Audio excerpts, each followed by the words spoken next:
segala macam dan beraneka ragam upaya manusia untuk mendapatkan keamanan dilakukan dengan sangat gigih di tengah-tengah kondisi yang sedang tidak menentu, serba tidak aman.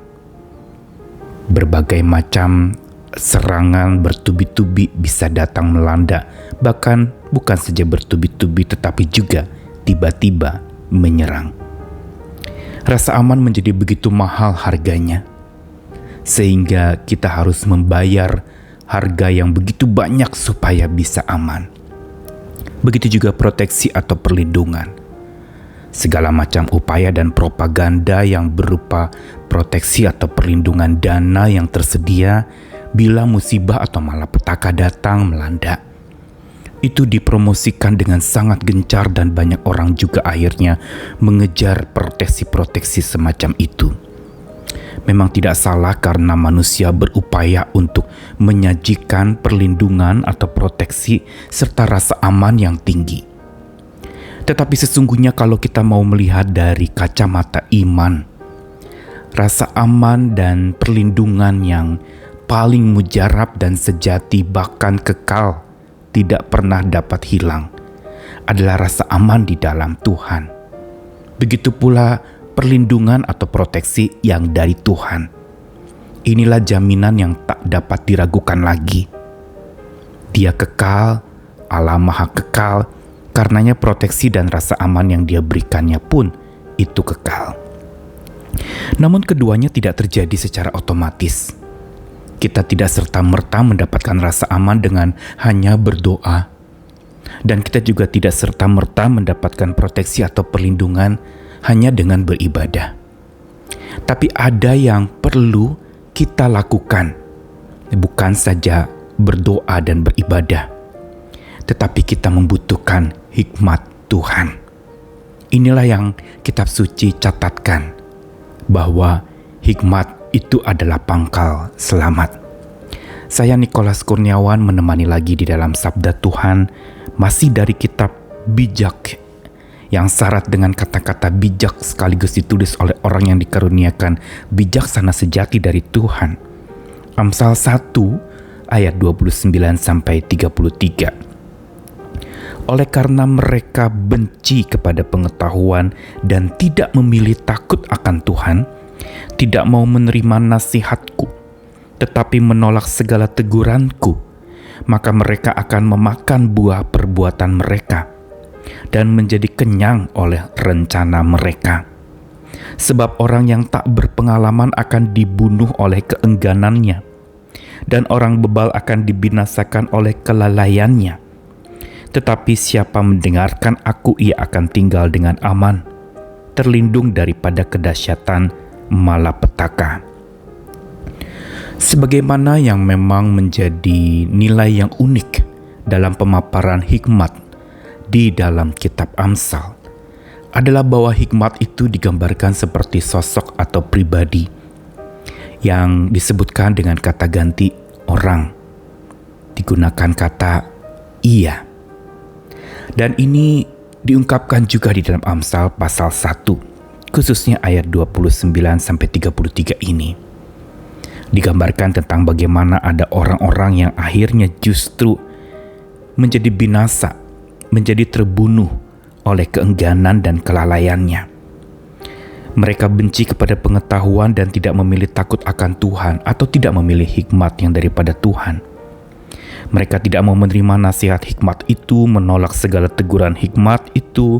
Mereka memakan buah perbuatan mereka dan jadi kenyang oleh rencana mereka. Serta mereka tidak mau mendengarkan hikmat Tuhan itu. Dan yang menarik di dalam ayat 29 dikatakan tentang mereka tidak memilih takut akan Tuhan. Takut akan Tuhan sebagaimana dituliskan di dalam bagian ini seperti sebuah tawaran yang disajikan kepada manusia. Mau takut akan apa? Takut masa depan? Takut kekurangan uang? Takut kebangkrutan? Takut sakit penyakit? Takut kekhawatiran? Atau takut apa lagi yang ada membludak dan memperbudak perasaan manusia? Tetapi justru bagian ini menawarkan satu hal yang paling penting yang harus dipilih manusia berkaitan dengan rasa takutnya, yaitu takut akan Tuhan melebihi segalanya. Bila takut akan Tuhan yang dipilih, yang berarti itu adalah sumber hikmat yang membuat kita menjadi bijaksana di dalam melangkah, dalam berpikir, dalam berkata, dalam memutuskan segala perkara. Bila itu yang dipilih, maka takut-takut yang lain itu tidak lagi akan menggerogoti dan tidak lagi akan menghabisi perasaan kita, membuat kita jatuh di dalam ketakutan yang sangat menggigit dan merusak iman kita. Takut akan Tuhan inilah segalanya, dan inilah yang harusnya dipilih oleh setiap orang percaya. Karena dengan memilih takut akan Tuhan atau memilih hikmat Tuhan, maka sesungguhnya dia memperoleh akan proteksi dan rasa aman itu.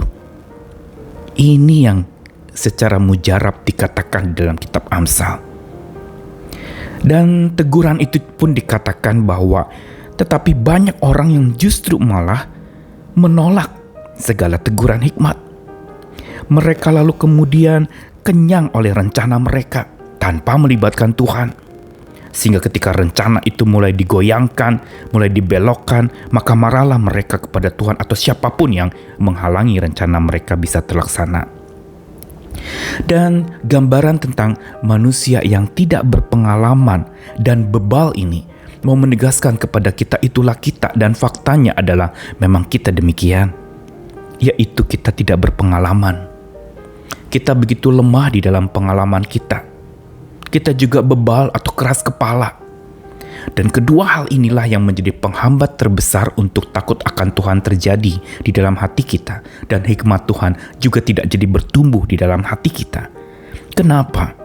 Karena kita yang tidak berpengalaman itu dibunuh oleh keengganan. Sudah tidak berpengalaman, tapi enggan untuk belajar dari pengalaman itu. Sudah kita begitu bebal, tapi tetap juga kita lalai untuk memperhatikan hikmat itu, sehingga kita dibinasakan oleh kelalaian kita sendiri. Dengan tegas di dalam Amsal pasal 1 ini dikatakan untuk supaya kita memilih yang tepat. Dan takut akan Tuhan disetarakan juga bukan saja sebagai awal dari hikmat atau bijaksana, tetapi juga takut akan Tuhan ditandai dengan mendengarkan hikmat Tuhan. Mendengarkan Tuhan senantiasa. Dan inilah yang menjadi kekuatan kita sehingga rasa aman dan proteksi dari segala macam bahaya yang bisa menyerang hidup kita itu diberikan secara sejati oleh Tuhan kepada setiap hati yang takut akan Tuhan. Karena itu janganlah kita memilih keengganan atau ketidakpedulian atau kelalaian atau pengabaian.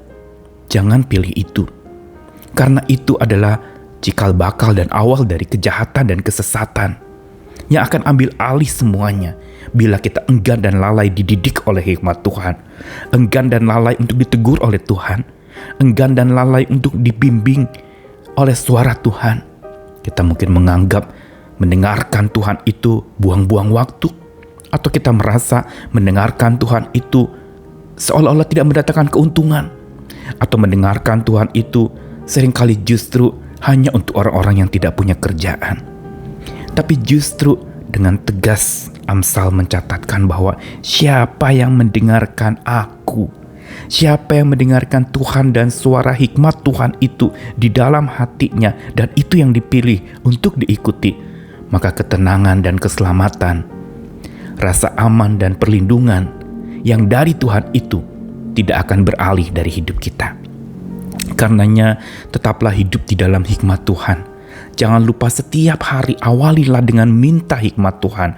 Kitab suci jelas sekali mengatakan bahwa hikmat itu perlu kita minta, tidak otomatis diberikan. Kita perlu cari, kita perlu minta kepada Tuhan, dan Tuhan akan memberikannya dengan murah hati. Di dalam kitab Perjanjian Baru juga dikatakan demikian. Karena itu marilah hidup dengan hikmat-Nya supaya kita bisa selamat karena hikmat Tuhan. Mari berjuang lagi, tetap semangat mencari hikmat Tuhan, tetap berdoa dan dengarkan suaranya. Tuhan mengasihi kita sekalian, dan Tuhan mau kita terhindar dari malapetaka yang menyesatkan. Amin.